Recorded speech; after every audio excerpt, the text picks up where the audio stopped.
The storm that hit the Chesapeake Bay on October 12th wasn't a hurricane or even a named system, just a nor'easter that meteorologists had been tracking for 3 days as it crawled up the Atlantic coast, bringing sustained winds of 40 knots and seas that turned the bay's normally placid waters into grey-green mountains. Most watermen had pulled their boats to safe harbor by the time the first squalls arrived, but Tommy Whitfield stayed out longer than prudent, checking his crab pots one last time before the season closed. And that's why he was the one who saw the tarp-wrapped case jutting from newly exposed shoals near Tangier Sound, when the tide pulled back farther than he'd seen in 20 years of working these waters. The case was wedged between oyster-covered rocks on a small outcropping that was usually submerged but now stood 3 feet above the waterline, exposed by a combination of low pressure and wind-driven water displacement. Tommy initially thought it was just debris, maybe part of a dock torn loose and carried by current, but something about the deliberate way the tarp was wrapped made him curious. He maneuvered his workboat close enough to reach it with a gaff hook, pulled the case aboard, and immediately knew from the weight that this was more than storm junk. The tarp was secured with duct tape that had mostly degraded, and when he peeled it back, he found a hard plastic pelican case, the kind photographers and scientists used to protect equipment from water damage. The case was locked with a simple combination mechanism, 3 dials showing random numbers. Tommy tried several obvious combinations without success, then decided this was above his pay grade and called the Maryland Natural Resources Police, the state agency that handled law enforcement on the water. The officer who responded was a woman named Kate Morrison, who'd been with NRP for 12 years and had seen enough bay mysteries to know that sealed cases found on shoals were rarely good news.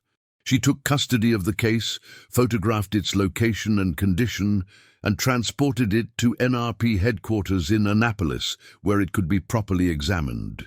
The forensics team opened the case using bolt cutters on the lock, and inside they found items that had been protected from water damage by the case's waterproof gaskets and the tarp wrapper. A marine GPS unit with a cracked screen, a waterproof notebook filled with handwritten entries, a digital camera with a full memory card, and a laminated folder containing boat registration papers and personal identification for 3 people.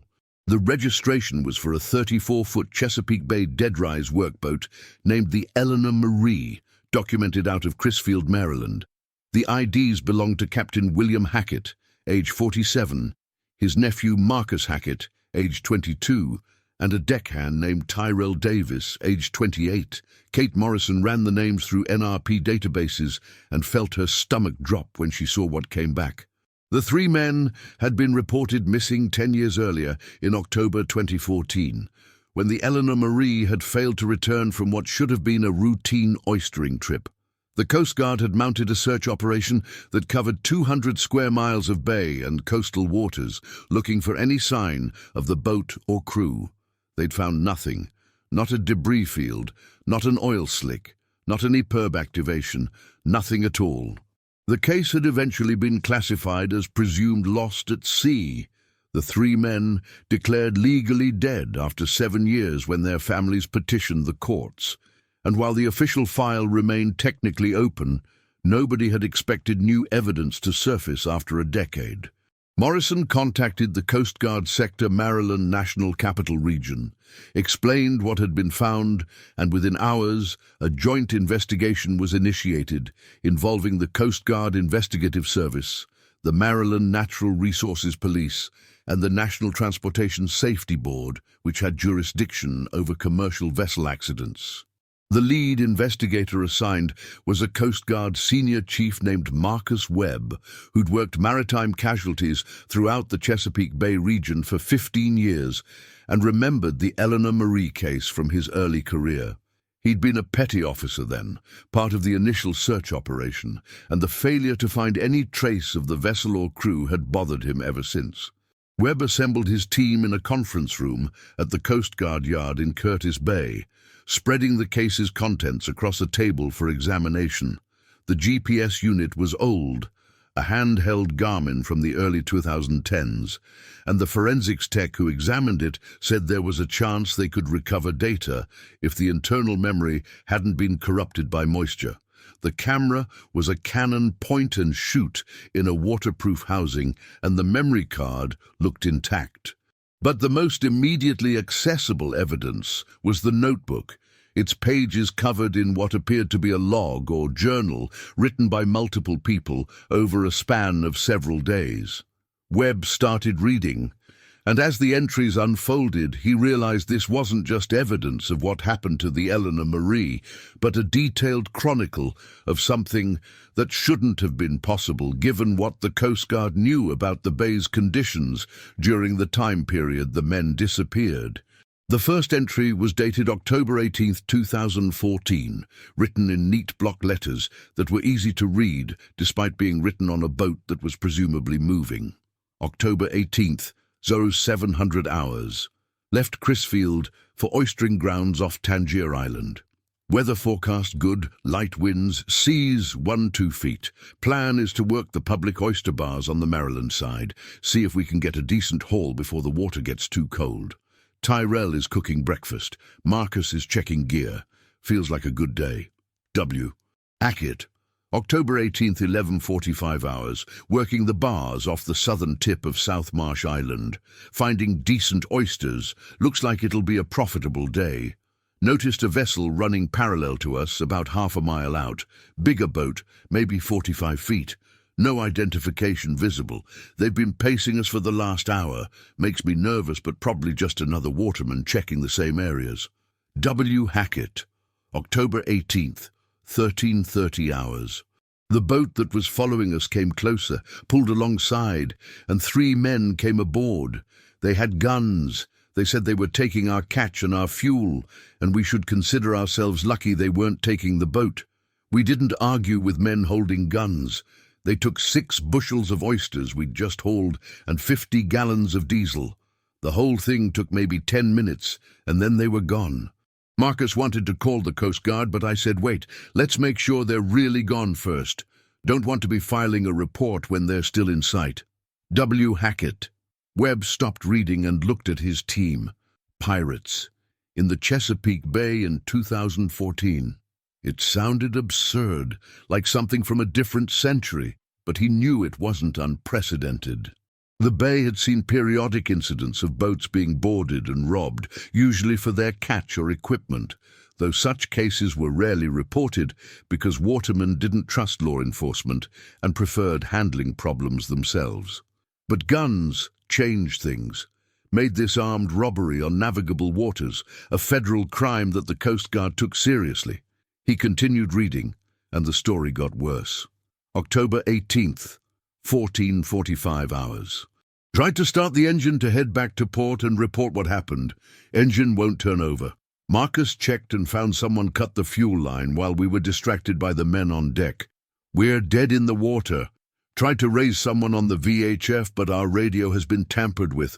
The antenna cable is disconnected. These weren't random thieves. They knew exactly what they were doing. We have tools aboard. We can fix the fuel line, but it's going to take time. Current is pushing us south. W. Hackett. October 18th, 17:30 hours. Got the fuel line repaired, but when we try to start the engine, there's a knocking sound and smoke. Something else is wrong. Maybe they sabotaged the engine itself. Marcus is a decent mechanic, but this is beyond what we can fix with what we have aboard. Sun is setting. We're going to drop anchor and wait until morning, then figure out what to do. We have food and water for several days. Someone will come looking for us when we don't return. W. Hackett. October 19th, 06:30 hours. Anchor dragged overnight. We're much farther south than we should be. Looks like we're almost to the Virginia line. Tried again to get the engine running, but no luck. Radio is useless without the antenna, and we don't have a spare. We have a cell phone, but no signal out here. Going to try to signal passing boats. Surely someone will see us and offer a tow. W. Hackett. The entries continued over the next 5 days, documenting increasing desperation as the Eleanor Marie drifted with wind and current, unable to move under its own power, unable to call for help. They tried signaling passing vessels, but most were too far away to see. One boat did approach on October 20th, but when William Hackett recognized it as the same boat that had robbed them, he ordered his crew to hide below deck and pretend the Eleanor Marie was abandoned. The pirates boarded again, took more equipment including their handheld GPS and their emergency supplies, and left them with even fewer resources. October 21st, 1200 hours. We're in serious trouble. The pirates took our flare gun, our life raft, most of our food. They left us water and the clothes on our backs. They laughed about it, said we should have reported them to the Coast Guard when we had the chance. We're still drifting south. The current here is stronger than I've ever seen it. Marcus thinks we're caught in an eddy that's pulling us toward the mouth of the bay. If we get out into the ocean, we're finished. W. Hackett, October 22nd, 0800 hours. Marcus is sick, fever and vomiting. Don't know if it's something he ate or stress or what. Terrell and I are trying to keep him hydrated. The weather is changing, wind picking up from the northeast. If a storm hits, we're going to be in even more trouble. Why hasn't anyone come looking for us? We've been gone 4 days. My wife knows when we were supposed to return. Someone should have noticed. W. Hackett, October 22nd, 1600 hours. Tyrell here. Captain Hackett said I should take over writing the log since Marcus is too sick and the captain needs to focus on keeping us afloat. The weather's getting bad. Waves are 3 feet and building. We've secured everything we can, but the boat is riding rough. We still can't get the engine running. The captain says if the storm gets worse, we need to prepare to abandon ship, but we don't have a life raft anymore. We have life jackets and that's it. I'm writing this so if something happens there's a record. We didn't do anything wrong. We were just trying to work, to make a living, and we got robbed by criminals and nobody came to help us. T. Davis, October 23rd, 0200 hours. The storm is bad. We're taking on water. There's a crack in the hull that we didn't notice before. Maybe it was always there, and the stress of the storm opened it up. We're bailing, but it's coming in faster than we can get it out. Marcus is still sick, barely conscious. Captain Hackett says we need to send out a distress somehow. He's putting the log and the GPS and the camera in a waterproof case and wrapping it in a tarp. He says maybe, if the Eleanor Marie goes down, the case will float and someone will find it, and at least people will know what happened to us. I'm scared. I don't want to die out here. Tell my mama I loved her. Tell her I tried. T. Davis. The entries ended there. Webb read the last words several times, feeling the weight of them. The fear and desperation of a young man who knew he was probably going to die. The handwriting in that final entry was shakier than the earlier ones. Letters less controlled, the mark of someone writing in extreme conditions with hands that weren't steady. Webb had seen enough maritime casualty investigations to know what likely came next. The Eleanor Marie had taken on too much water to save. The crew had either gone down with the vessel or abandoned it in storm conditions with only life jackets, and they died from exposure or drowning in water that would have been 60 degrees at most, cold enough to incapacitate in 30 minutes and kill in 2 hours. But there were questions the notebook couldn't answer. Who were the pirates who'd boarded the Eleanor Marie twice and left the crew to die? Why had the Coast Guard search operation not found any trace of the boat when the men had been drifting for days in well-traveled waters? And most troubling, why had no one reported the Eleanor Marie missing until 6 days after they left port, by which time the crew was already dealing with the storm that likely killed them? Webb assigned tasks to his team. The GPS tech would work on recovering data from the handheld unit, trying to pull position logs that would show the Eleanor Marie's drift track. The photo specialist would extract images from the camera's memory card, documenting whatever the crew had photographed, and Webb himself would review the original missing persons report and search operation records, looking for gaps or errors that might explain why 3 men had drifted for nearly a week without being found. The GPS data recovery took 3 days, but yielded results that were both illuminating and damning. The unit's internal memory had stored position waypoints every 15 minutes, creating a breadcrumb trail of the Eleanor Marie's journey. The data started on October 18th at 0700 hours, showing the boat leaving Crisfield and heading southwest toward the oystering grounds. The track was normal for several hours, the boat moving in patterns consistent with working oyster bars, stopping and starting as the crew tonged for oysters. Then, at 13:30 hours, the position became stationary for 18 minutes. That matched the time of the first robbery. After that, the boat began drifting, following current patterns that carried it south and east, away from the oystering grounds and toward the main shipping channel. Over the next 5 days, the GPS tracked a path that took the Eleanor Marie nearly 70 miles from where it had started, past Smith Island, past Tangier Island, into the lower bay near the mouth of the Potomac River. The last position logged was on October 23rd at 0147 hours, just 13 minutes before Tyrell Davis wrote his final log entry. The coordinates put the Eleanor Marie approximately 8 miles southeast of Point Lookout, Maryland, in water that was 40 feet deep and known for strong currents and heavy boat traffic. Webb plotted these positions on a chart and compared them to the Coast Guard search area from 2014. The search had focused on a zone around the oystering grounds where the Eleanor Marie was supposed to be working, extending outward based on drift models that assumed the boat had gotten into trouble on October 18th or 19th. But those models had used the wrong starting point because nobody knew the boat had been disabled and drifting. By the time the Coast Guard started searching on October 24th, 6 days after the Eleanor Marie left port, the boat and crew were 70 miles from where search assets were concentrated. No wonder they hadn't been found. But why had it taken 6 days for anyone to report them missing? Webb pulled the original missing persons report and found the answer in the timeline. William Hackett's wife had assumed the crew was staying out longer to get a better catch, common practice among watermen when the oystering was good. She'd only called the Coast Guard on October 24th when William missed their daughter's birthday party, something he would never do voluntarily. By then, the Eleanor Marie had been disabled for nearly a week, and if the storm on October 22nd, 23 had sunk the boat, the crew had been dead for 24 hours before anyone started looking. The photos from the camera told their own story. The memory card contained 83 images, starting with pictures of the crew getting ready to leave port, Marcus Hackett smiling and giving a thumbs up, Tyrell Davis cooking breakfast in the galley. There were images of oysters being tonged and sorted, routine documentation of the day's work. Then the photos changed. Image 47 showed the pirate boat alongside the Eleanor Marie, a white fiberglass vessel with no visible name or numbers, 3 men visible on deck, faces obscured by ball caps and sunglasses.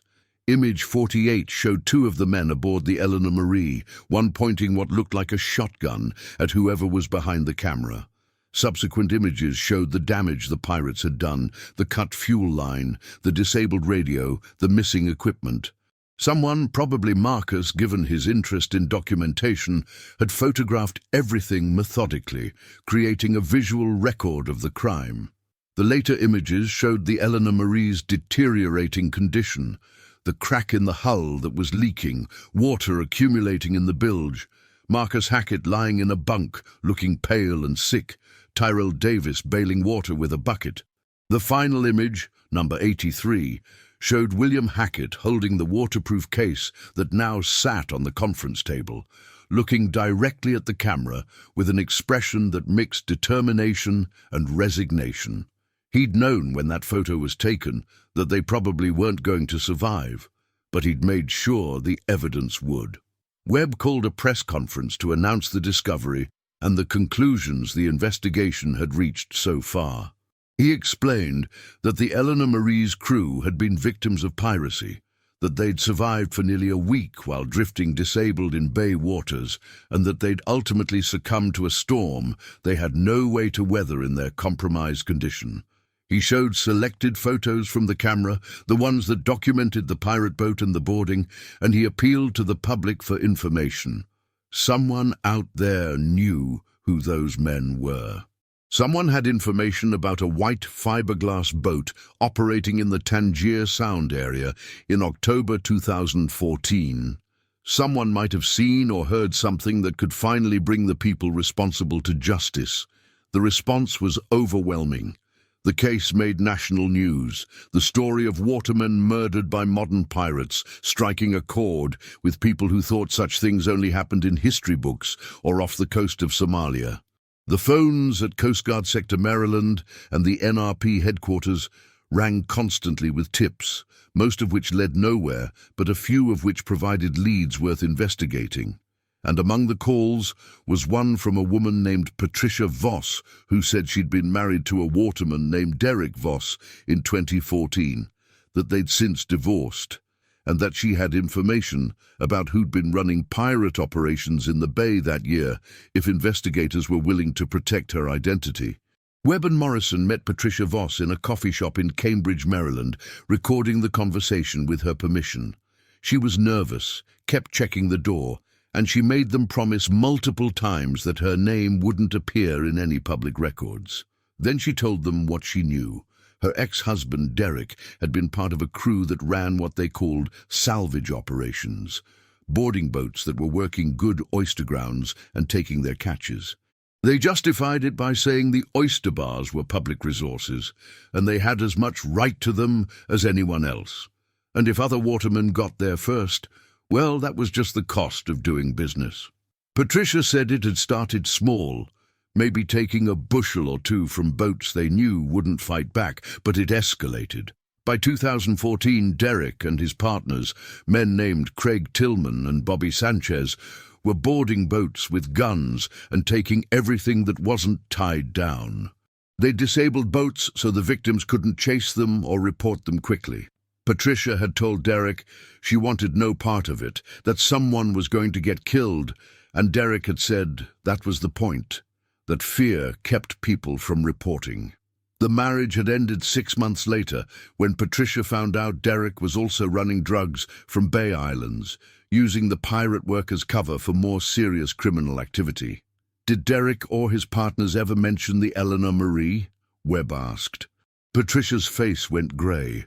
She said yes, she'd overheard a conversation in November 2014 where Derek and Craig were talking about a boat they'd hit that had gone down in a storm. They'd been worried the bodies would wash up somewhere and be connected to them, but when the Coast Guard search found nothing, they'd relaxed, figured they'd gotten away with it. Patricia had kept quiet because she was afraid of what Derek would do if she talked. But she'd followed the Eleanor Marie case online, had seen the families pleading for information, and the guilt had eaten at her for a decade. Now that there was evidence, now that she wouldn't be the only witness, she was willing to testify. Webb forwarded Patricia's information to the FBI, which had jurisdiction over piracy cases and the resources to investigate violent crimes that crossed state lines. Federal agents raided Derek Voss's home in Hoopersville, Maryland, and found a small arsenal of weapons, large quantities of methamphetamine, and records that documented years of criminal activity in the bay. Craig Tillman was arrested at a marina in Crisfield, where he was working as a mechanic.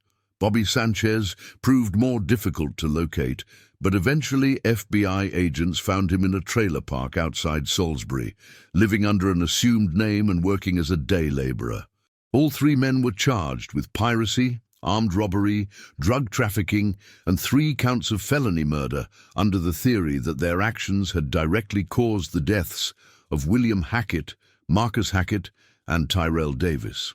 The felony murder charges were critical because they didn't require proving the men intended to kill the Eleanor Marie's crew, only that their felonious conduct created conditions that resulted in deaths. The evidence was strong. The photos from the camera, the GPS track showing the Eleanor Marie's drift, the log entries documenting the boardings and sabotage, and Patricia Voss's testimony connecting the defendants to pirate operations in the right place and time. The trial lasted 6 weeks and was covered extensively by regional media. The prosecution presented the notebook and photos, played audio recordings of Tyrell Davis's mother testifying about getting a call saying her son was missing, and then waiting 10 years to learn what happened to him. William Hackett's widow testified about her husband's skill as a waterman, about how he'd never take risks that would endanger his crew, about how she'd known something was wrong when he didn't come home, but had no idea it was because criminals had disabled his boat and left him to die. Marcus Hackett's parents testified about losing their son when he was just starting his life, about the decade of not knowing that was in some ways worse than grief, because there was no closure, no body to bury, no certainty about what had happened. The defense argued that the prosecution couldn't prove the Eleanor Marie had sunk because of the robberies, that maybe the boat had mechanical problems unrelated to the sabotage, that correlation wasn't causation. They argued that even if their clients had boarded the boat and taken property, they hadn't intended for anyone to die, and therefore felony murder charges were excessive. The jury deliberated for 8 hours and came back with guilty verdicts on all counts for all 3 defendants. Derek Voss, Craig Tillman and Bobby Sanchez were each sentenced to life in federal prison without possibility of parole. If you're following this story and understanding how a waterproof case found on shoals after a decade could finally bring justice to 3 families who'd been waiting for answers, maybe you'll consider subscribing, because maritime mysteries like this one are more common than most people realize, and telling these stories matters not just for the families, but for everyone who makes their living on the water. The families of the Eleanor Marie's crew finally held memorial services, 10 years after the men disappeared, but only months after learning the truth of what happened. The services were separate but similar, each focused on celebrating lives cut short by criminals who valued oysters and diesel fuel more than human life. William Hackett was remembered as a skilled waterman and devoted family man who'd tried everything possible to save his crew. Marcus Hackett was remembered as a young man full of promise who'd been helping his uncle learn the family trade. Tyrell Davis was remembered as a hard worker who'd supported his mother and younger siblings with his earnings on the water. The Coast Guard conducted a formal review of the 2014 search operation, trying to determine if anything could have been done differently. The conclusion was that the search had been appropriate given the information available, but that the 6-day delay before the Eleanor Marie was reported missing had been catastrophic. If William Hackett's wife had called the Coast Guard on October 19th, when her husband didn't check in as he usually did, the search would have started while the crew was still alive and in a location where they could have been found. But that wasn't her fault. She'd had no reason to think her husband was in immediate danger rather than just working longer hours. The review did identify one significant failure. On October 20th, 2014, a recreational boater had called the Coast Guard to report seeing what he described as a workboat drifting with no one visible on deck in the lower bay near Smith Island. The report had been logged, but not prioritized, because there was no immediate indication of distress and resources were stretched thin covering other incidents. A cutter had been dispatched to investigate, but hadn't been able to locate the boat the caller described. In retrospect, that report had almost certainly been the Eleanor Marie, with its crew hiding below deck to avoid the pirates. If the Coast Guard had found the boat then, on day 3 of the crew's ordeal, everyone would have survived. Senior Chief Webb took the finding hard, even though he'd had no involvement with that particular decision.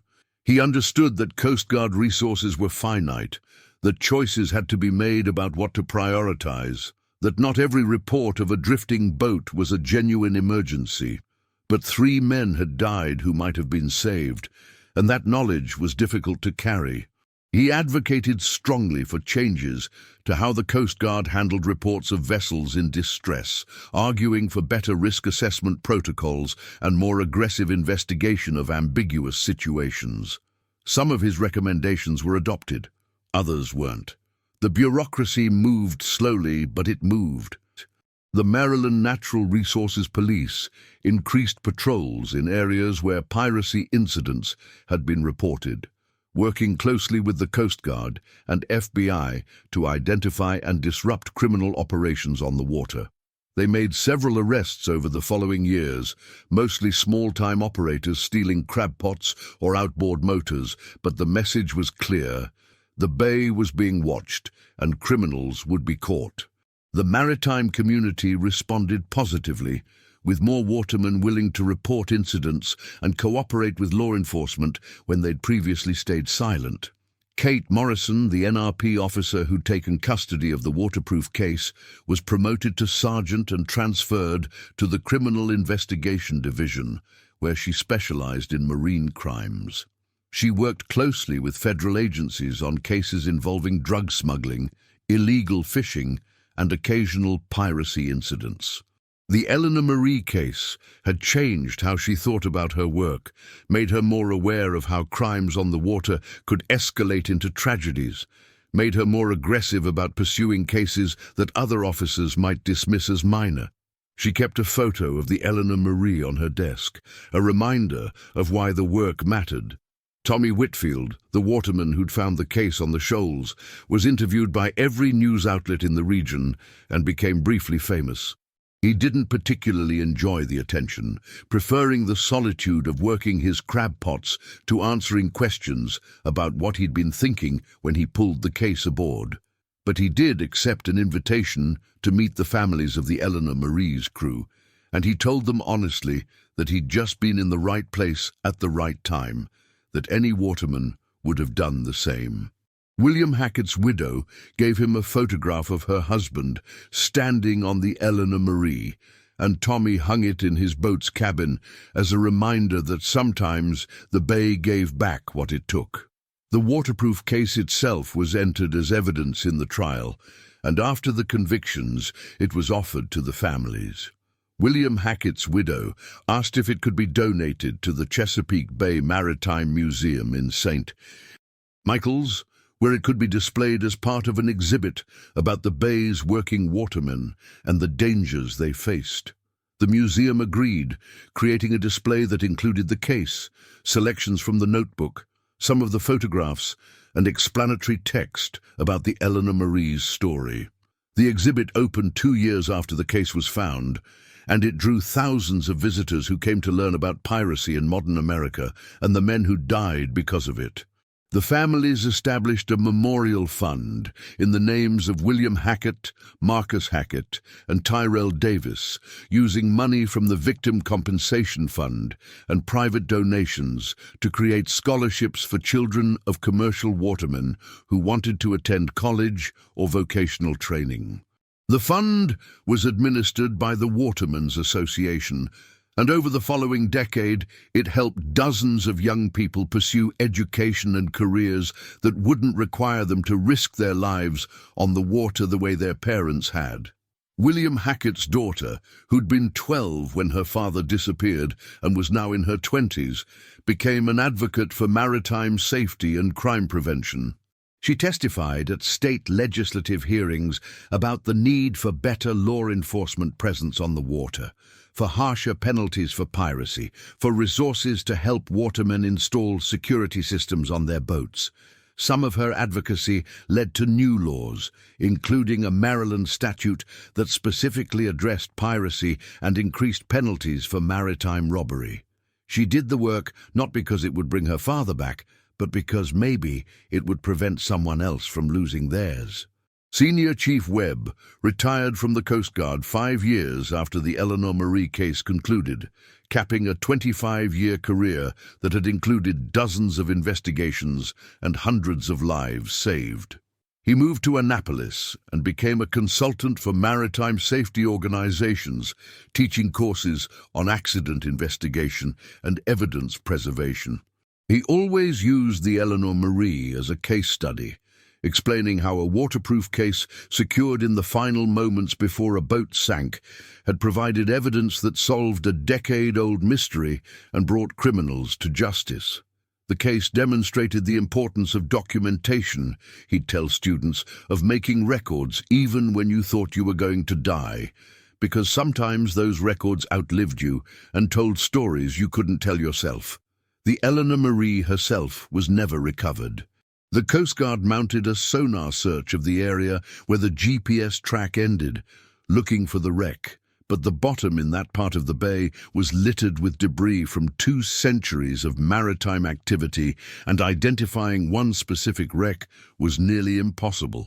The boat was probably there somewhere, slowly being covered by silt and becoming part of the substrate, but it would keep its exact location secret. That seemed appropriate somehow, Webb thought. The boat had taken 3 good men to their deaths, had been their prison, and then their tomb, and maybe it deserved to rest in obscurity while their story was told and remembered. Kate Morrison continued to think about the case long after it officially closed, particularly about the 6 days between when the Eleanor Marie was disabled and when someone reported it missing. She wondered if there was a technological solution, some kind of automatic check-in system that would alert authorities when boats didn't report in as scheduled. She worked with marine electronics companies to develop a prototype system using satellite communicators that would send an automated distress signal if a boat's captain didn't manually confirm everything was okay within a preset time window. The system was expensive, and most watermen couldn't afford it, but some of the larger commercial operations adopted it, and it did result in faster response times for several boats that got into trouble. Tommy Whitfield continued working the bay until his retirement at 65, and he never stopped thinking about the storm that exposed the shoals and the waterproof case that had been waiting there for someone to find. He'd sometimes take his boat to that spot when the weather was calm, looking at the water and trying to imagine what the Eleanor Marie's crew had experienced in their final hours. He'd think about William Hackett sealing the case and tying it off, making sure it would float if the boat sank, doing everything he could to leave evidence for someone to find. That took courage, Tommy thought, to know you were dying and still be thinking about investigation and justice and making sure the story got told. The trial testimony and evidence were eventually used in a graduate thesis by a criminology student at the University of Maryland who was studying piracy in American waters. Her research documented hundreds of cases over a 50-year period, showing that maritime robbery was far more common than most people realized, usually underreported because victims feared retaliation or didn't trust law enforcement. The Eleanor Marie case was unusual only because the victims had documented everything so thoroughly and because the evidence had survived long enough to be found. Most piracy victims stayed silent, absorbed their losses, and moved on. The students' work led to increased federal attention on maritime crime and additional resources for agencies investigating incidents on the water. Patricia Voss, the ex-wife who'd provided crucial testimony about the pirates, entered witness protection after the trial when she received threats from associates of the convicted men. She moved to another state, changed her name, and tried to build a new life away from the bay and the memories of what her ex-husband had done. She told investigators that testifying was the hardest thing she'd ever done, but also the most important, that she'd carried guilt about the Eleanor Marie for 10 years, and testifying had been the only way to live with herself. She hoped the families could forgive her for not coming forward sooner, for staying silent when her information might have helped, but she understood if they couldn't. Derek Voss, Craig Tillman, and Bobby Sanchez were sent to different federal prisons to prevent them from coordinating with each other. Voss continued to maintain his innocence, claiming Patricia had lied about his involvement and that the prosecution had railroaded him. Tillman accepted responsibility in a letter he wrote to William Hackett's widow 5 years into his sentence, saying he hadn't meant for anyone to die, but that he'd made terrible choices and deserved his punishment. Sanchez never spoke publicly about the case, serving his sentence in silence. None of them would ever leave prison. They'd die behind bars, which seemed appropriate given that they'd left 3 men to die on a drifting boat because taking oysters was more important than human life. On the 10th anniversary of finding the waterproof case, the families of the Eleanor Marie's crew held a memorial gathering at the Chesapeake Bay Maritime Museum, standing before the exhibit that told the story of what happened. They thanked Tommy Whitfield for finding the case, thanked Kate Morrison and Marcus Webb for investigating so thoroughly, thanked Patricia Voss in absentia for having the courage to testify. And they talked about their loved ones, keeping their memories alive, making sure anyone who saw the exhibit understood that these weren't just names in a tragedy, but real people who'd worked hard and loved their families and didn't deserve what happened to them.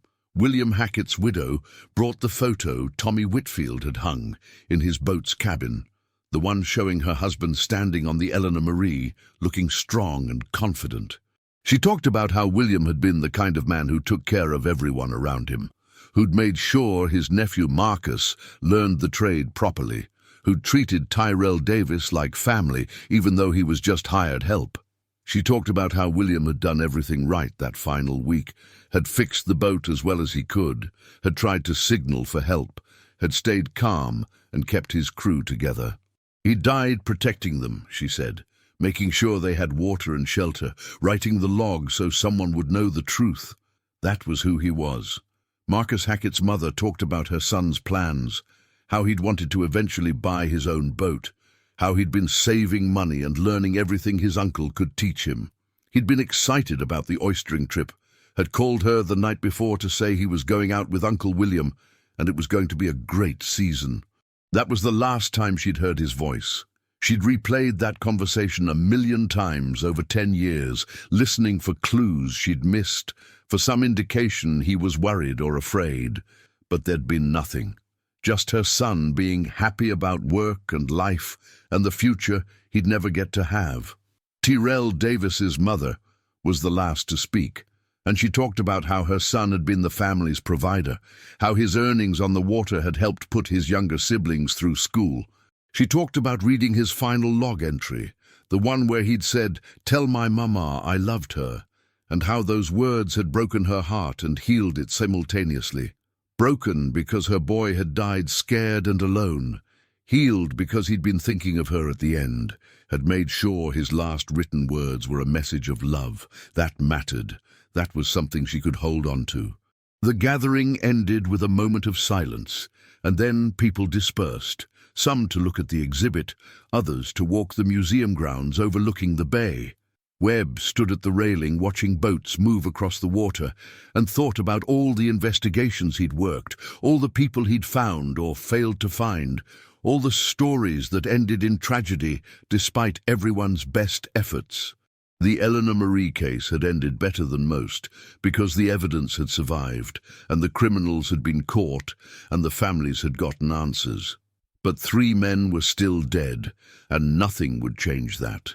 Justice was important, but it wasn't resurrection. It was just the best outcome available in a world that didn't offer happy endings for everyone. Kate Morrison stood beside him, and after a while she said, "You ever wonder how many other cases are out there waiting for someone to find evidence? How many boats went down with stories nobody ever heard?" Webb said he wondered that all the time, that the bay was deep and dark and full of secrets. But occasionally something surfaced, he said. A case on a shoal, a body washing ashore, a piece of debris with a story attached.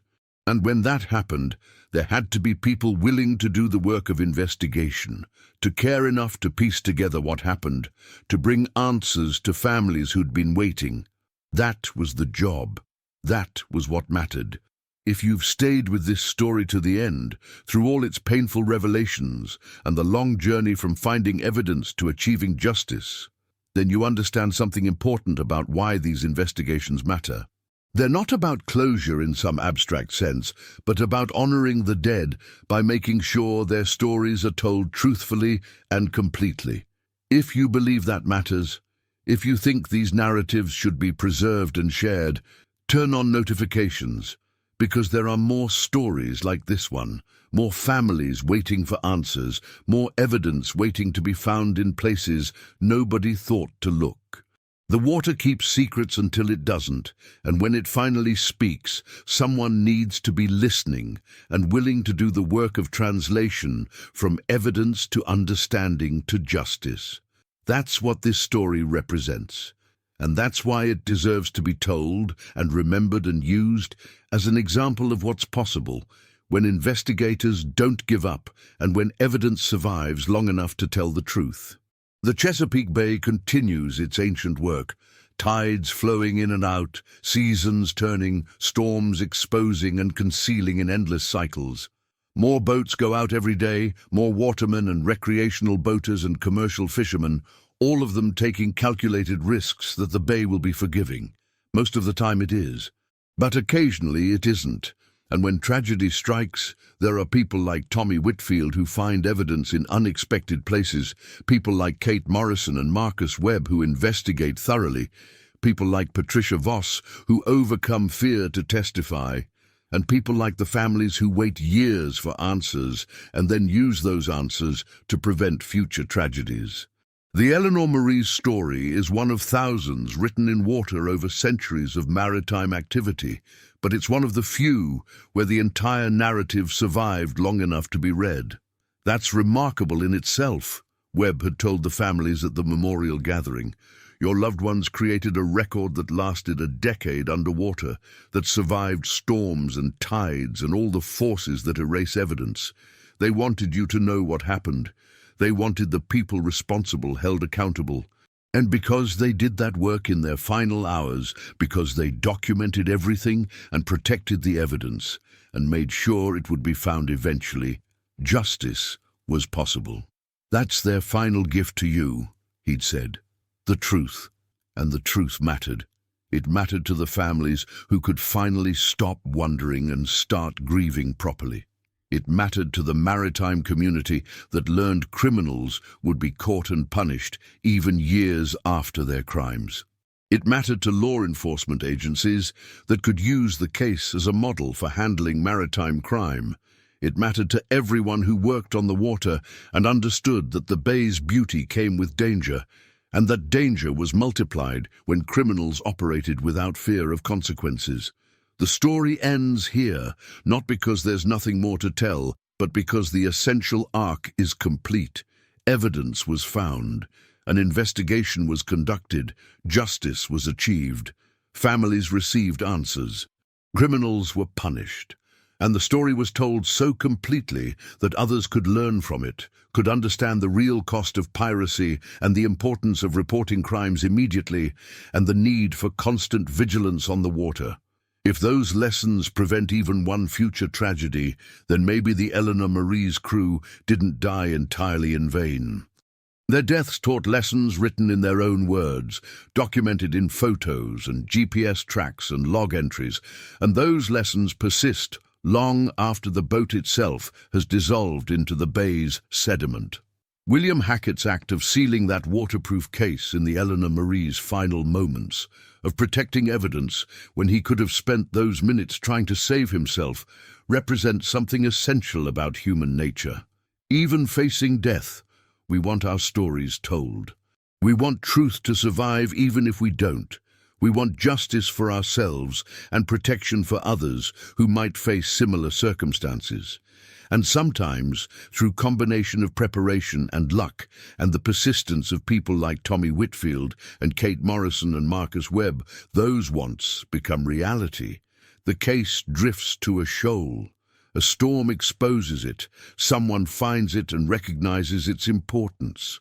And 10 years after 3 men died on a drifting boat in the Chesapeake Bay, their story is finally told, completely, honestly, and with the respect they deserved all along.